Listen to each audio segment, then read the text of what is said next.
portal छ जहाँ चाहिँ मैले युनिभर्सिटीहरू सिलेक्ट गर्ने फिल्टर आउट गर्नेहरूको एक्सेस छ मसँग चाहिँ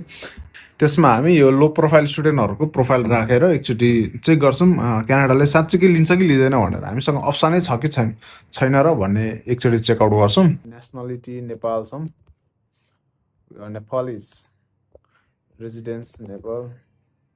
एन्ड मैले ग्रुपमा कति देखिरहेको छु यो अस्ट्रेलियाको जुनको भिसाहरू आएर छ congratulation to all the guys and जसको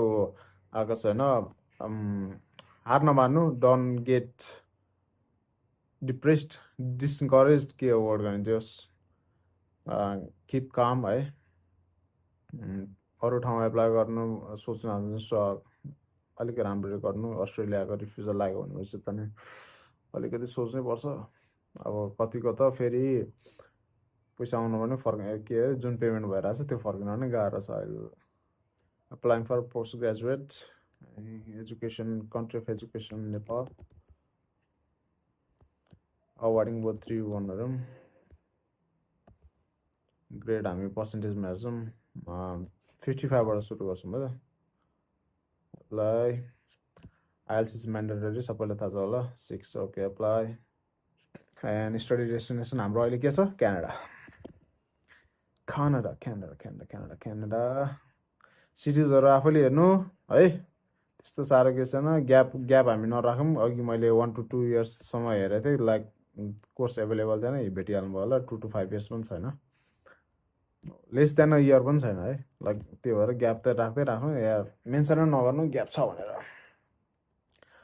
हामीसँग कतिवटा युनिभर्सिटी अप्सन आयो त 55%मा 16 इन्स्टिट्युसन 158वटा प्रोग्राम जुनमा हामी सजिलो गरी छिर्न सक्छौँ 134वटा गिभ इट अ ट्राईवाला प्रोग्राम एन्ड 12वटा टफिन छ है 55% 6 यो प्रोग्रामको लागि यो भइहाल्यो अब इन्स्टिट्युसनको नामहरू हेरौँ Conestoga Trent Seneca University of Prince Edward Nipissing यो मैले प्रोनाउन्स रङ